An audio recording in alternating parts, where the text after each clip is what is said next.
Max, you ready? Yes. Cool. Good luck, every luck. Good luck, have fun. Get it. Give you one second. Ready?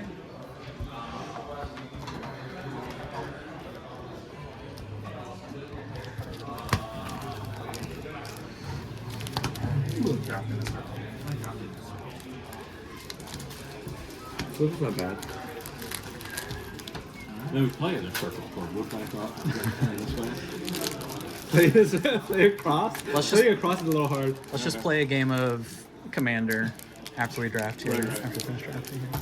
Alright, let's have fun. Good luck. Good luck, Kraken. All I think we are. Have fun. Hello and welcome to another Ether Drift team draft. Obviously. I am pretty happy to first pick and build around a river turn monument in theory. However, we also have sort of the same pick of premium green commons that we had from last week with the Scurryfoot and the Ketrodon. And in my head here, I'm thinking that, again, while I do respect the monument and think it is a pretty good build around in a team draft setting, it's hard for me to imagine not taking a green card here and then having a tougher decision if I do end up getting past green cards. That's just, it's just such a solid place to start out. If green is available in this format, then I kind of want to be into it. So I could settle on picking one of these green cards. And last week I went with the Ketrodon. This week I went with the Scurryfoot. Sort of just out of a, just sort of to test it out more than anything. Pick 2, we got a Bloodghast, which is not exciting at all. A Rides End, which is solid. Glory Heath Lynx, which is also solid, but kind of for similar reasons that I want to be in green if possible. I want to not be in white if possible. The Lifecraft engine has been fine, I think, as well, but not a premium pickup by any means. So once again, even though the green cards in question here are really nothing special, second picking a Rides End here, well, definitely would have turned out to be the far better pick at the end of this draft, as it turns out. I think it leads to tougher decisions down the line. It leads me to trying to actively get into white for commons potentially, which is kind of a tough prospect for me to think about. So I do pick a pretty weak pick 2 with the Velahart bike, and then pick 3, Broken Wings, go to another Defend the Rider. Cloudspired Coordinator is in theory quite good, but in the worst performing color pair. And so once again, given how weak, the Quick Welder is solid as well, and sort of could be an indication that white is open, but again, it's just pick 3. So I really just want to be absolutely sure that white is where I need to be before I start taking white cards, especially white commons. So I'm just going to take a Broken Wings here. It's actually been, the first copy in any green deck is just fine. But sure enough, here we see the signpost uncommon, as they call it. And Legorin is certainly capable of running away with games. Kenyon Vaulter I'm not super high on, but it's just fine in a white mountain vehicles focused deck, so we can see if that comes back around. But yeah, Legorin is strong enough to, and enough of a signal that color pair might be exactly open. Here, Beast Rider Vanguard, I think last week I might have picked up a Vanguard in this spot, but it's It really hasn't been super exciting. It's mostly grizzly bears. Probably 80-90% of the time, something like that. So not worth spending a super high pick on. You can get them late if you need to. Defend the Rider would be just fine. I would be happy playing a copy of that in a green deck, but I think keeping my options open to playing green-black or potentially splashing some black by taking the nice dual land there could, I think, lead to the most powerful start in this position. And here we do see a pick 6 Lagak is certainly something of a signal as well. It's a card that any green deck is probably going to play as many copies of as they can. And there's even a couple of other solid green cards in the same pack. So that's certainly showing that forcing my way into green here a little bit is could be paying off.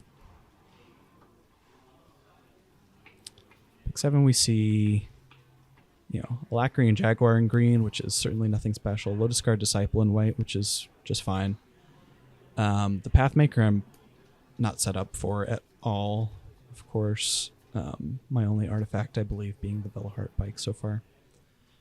That said, it is another of the quote-unquote signpost uncommons, and if I do somehow end up there, then I will probably miss having that one most of all. It's just like a big threatening body that tutors up something else. Pretty powerful in a team draft pod, I think. Again, like both of these white cards here, is the Glider and the Disciple, are fine-ish in the white mounts deck, but certainly not worth going after super hard. Notable here, I guess, is like the Red Cycler. That certainly there's a very specific deck that goes into, but it seems like a fine time to pick up a starting column, be open to some splash possibilities. Here there's nothing special. No one's in Boros, obviously. It's not super surprising, but it seems like a perfectly fine time to pick up my one copy of Defend the Rider. We've got Haunted Hellride, which is fine. It can look a lot stronger than it actually is, I think. If you're on the back foot against it, then it feels pretty insane, but I'll just go ahead and take the white card here. Sort of, following up on the Lagoran, picking white as my primary choice for the second color at this point, late in pack 1. That certainly seems to be what's open in this seed anyway, is somewhat green and a decent amount of white, though there's still nothing really strong enough to worth latching onto at this point, I think. Outside of the Lagoran, which is, again, good. It can look very strong if you get it out early and on the play.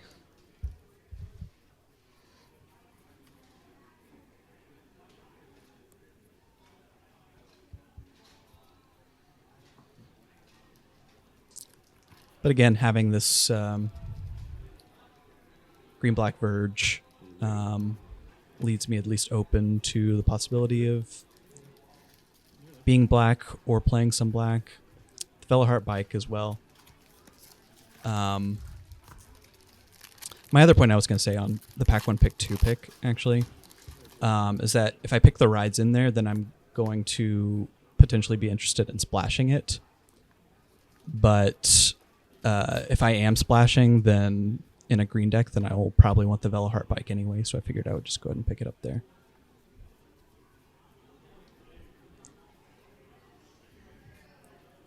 Pack 2 pick 1 is, didn't open up any bombs or anything, but both of these refuelers are very good. I'm sad to pass the Ranger's Refueler. I think it is, in general, stronger than the Elvish Refueler.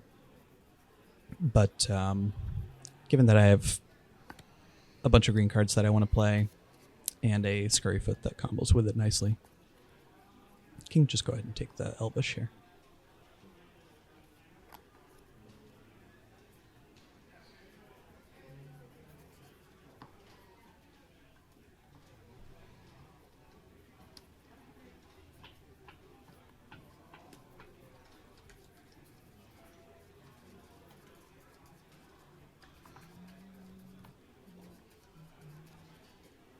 Pick 2, we got a Drifter, a Boommobile, Rocketeer Boost Buggy, Runover. Pretty strong pack in general. If I were, playing out of pod, then this might just be a Runover pick. But passing a Boommobile is certainly going to feel bad, I think, at the end of the day. And like I said before, I'm really not attached to playing white in this position.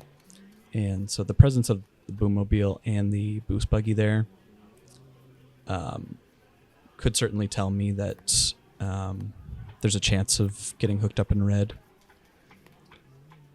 in this pack. It seems unlikely that the opponent to my left is playing red. And so go ahead and take the Boommobile, largely as a hate pick, but also keeping my options open. And you see I do even go ahead and shift my white cards to the back. Be like, okay, can consider just being red here.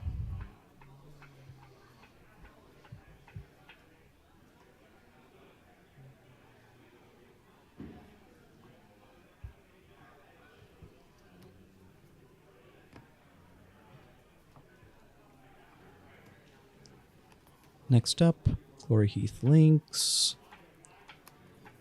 Ketradon, another Defend the Rider, Jungle Hollow is somewhat notable, though. The black hasn't seemed to be coming from either direction, but it seems like a pretty easy Ketradon. Pretty nice to pick up my first copy there. And pick 4, we see the Bright Glass Gearhulk versus Crash and Burn. This is sort of the pick that cements me here. Talking about signpost uncommons, how about a signpost mythic rare, And while the Crash and Burn is another sign that red might be open to my left, I do have enough solid white cards here, and the Gearhulk seems like the more powerful option, of course, if you can cast it. So yeah, giving up on the red here, most likely, after that one.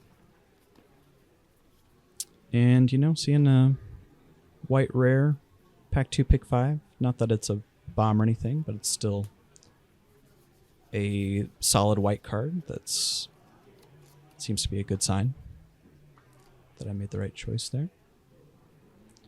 See a Light Shield Parry, a couple of mediocre red cards, Bestow Greatness. Now that I am green-white, there's Tranquil Cove. Just because I do have the Azorius artifact in there, but yeah, I'm really not doing anything artifacty, so it's not really in consideration here. Yeah, now that I am in green-white, picking up a trick or two certainly seems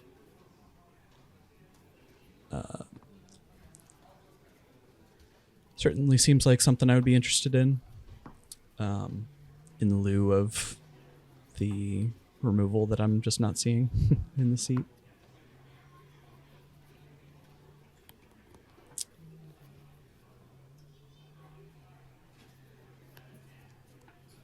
Yeah, I was wondering what was happening here, but yeah, the Bestow Greatness. First copy of that seems pretty powerful.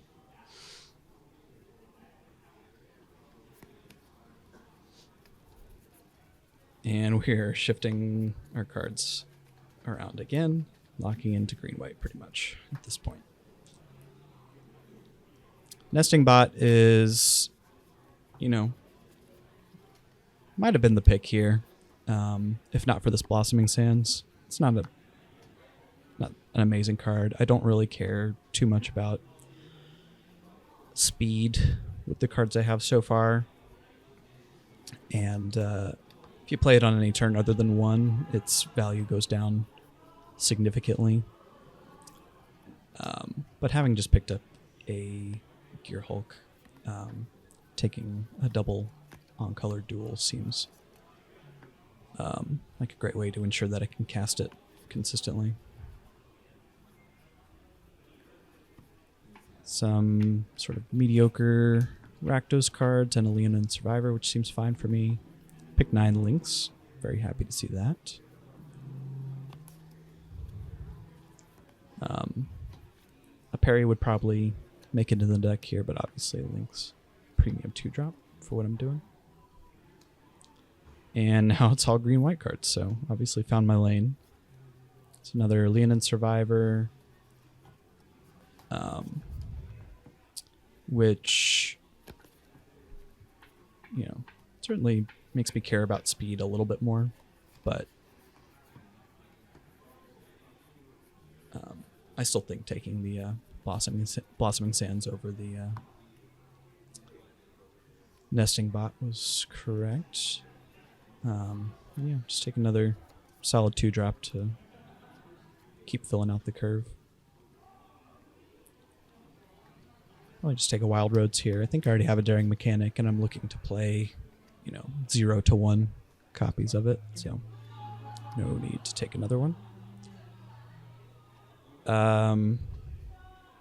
Nothing really for me here. Camera Launcher is probably the closest thing, since I have Elvish Refueler, I guess. Could be just another way to abuse that.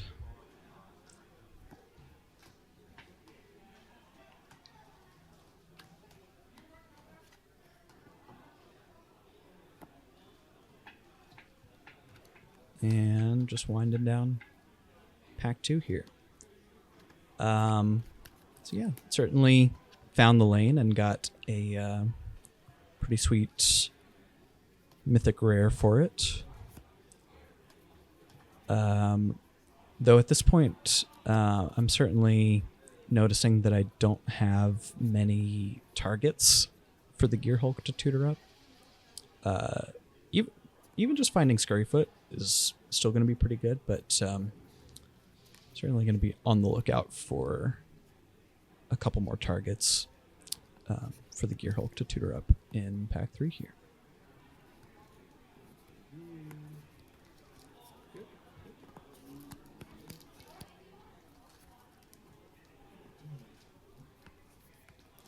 Just getting a better sense of my curve here since I had to rearrange my colors a couple times.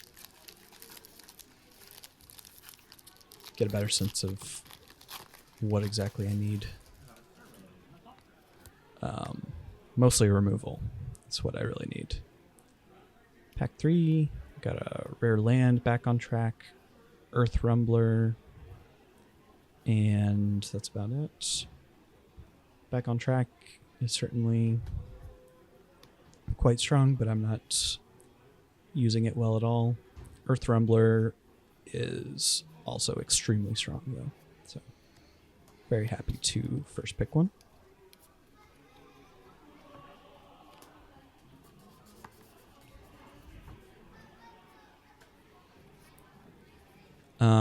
And yeah, I could definitely in need of another one or two top end pieces there. So the Earth Rumbler is perfect. So another Ketrodon, which I would certainly also play, but at this point, I'm also sad to pass this Ether Siphon here. As you can see, I think it's quite strong in a team draft setting. I would have absolutely killed for one in my previous week's deck. But yeah, just taking a look here with my deck with next to no interaction, just got to take a plow through.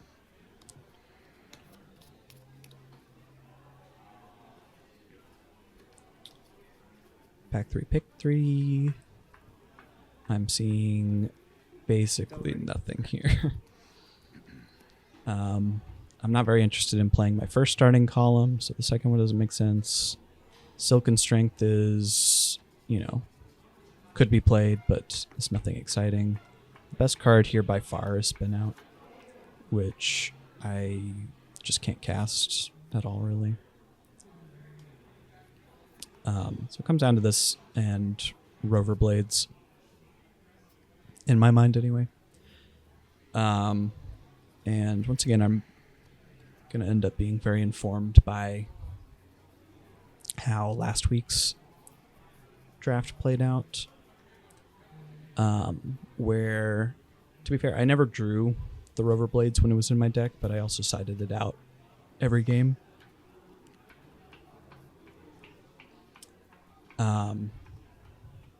So with that in mind, and getting a good sense that my opponent to my left isn't black, I just decide that it's still more valuable to hate the Spin Out rather than take the Rover Blades. Pick 4, we can certainly see that the black is coming through now, which makes me even more certain that that Sam to my left is in black. However, Gas Guzzler is not the most hateable card, it's fine. It's pretty good. But the Broadcast Rambler being another pretty premium piece of top end for my green-white proactive deck seems like a really nice pickup there. Here we've got Country Roads, which I don't need. The Mustang, which I'm not excited about. Ether Jacket, which could be a sideboard card. But once again here, going to go ahead and take a Grim Bobble. That one could potentially be splashed, though, so not entirely a hate pick. I've got a dual, green-black dual and a Veloheart bike, so could potentially think about that. Here I'm going to do a mounts and vehicles check to see how good the 3-drop is going to be. And I believe I conclude that it's going to be good enough. We can go ahead and take it. What's it called? The Cloudspire Captain. Porcolidon also in the pack. Just been a total non-player in the format.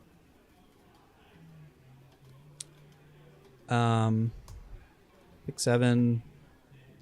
A couple more black cards. Neither of them hate pickable. Swiftwing Assailant, I think, has been just fine in the team draft setting. Especially if you can give it the 4 toughness and vigilance. I think it's actually attacks and blocks quite well in this format. That said, like I said previously, I was looking for maybe an extra target or 2 for Gear Hulk to tutor up, so I'm going to go ahead and secure one with the light wheel enhancements. Not something I would be super interested in playing if I didn't have a Gear Hulk in my deck. But it could make the cut. We'll see. Pick 8. We see some pretty whatever blue cards. A Wreck Remover, which could be in the sideboard.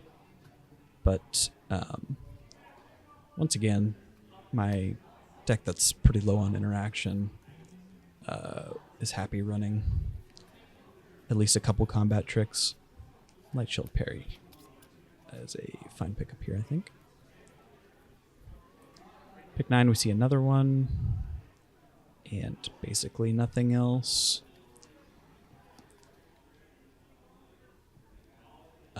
I haven't been putting the raceways in my deck so far in this format. Haven't felt the need, and felt that they're not worth the pain they put on your mana base. So I probably should have just taken Light Shield Parry number 2 here.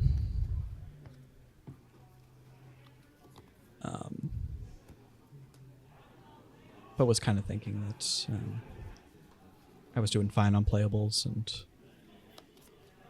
could maybe use an extra way to start my engines. Pick 10, we're really drying up here. Got another light wheel enhancements. Push the limit is somewhat notable, I guess, if somebody is trying to do the cycling thing.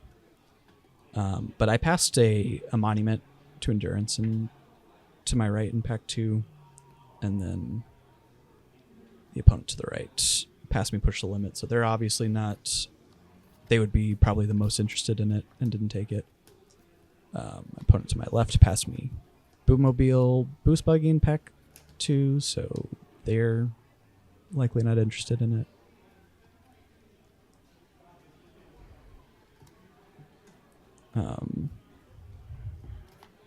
Here, thinking about second parry versus just hating the black card from my very likely black opponent. Don't remember where we landed. Oh, I just took Coldin. Yeah, I guess that's potentially splashable as well. Good amount of mounts and vehicles. And another Assailant. Again, I'm just fine playing those in general in the team draft setting. Here is close to the final build. Didn't end up playing the Velvet Heart Bike or splashing anything at all. Next up we've got, this is Mike's Gruul deck, splashing a couple of solid blue cards. And here's Alex's Simic deck. Thank you so much for watching. Let me know what you guys think. Just potential playables, I guess.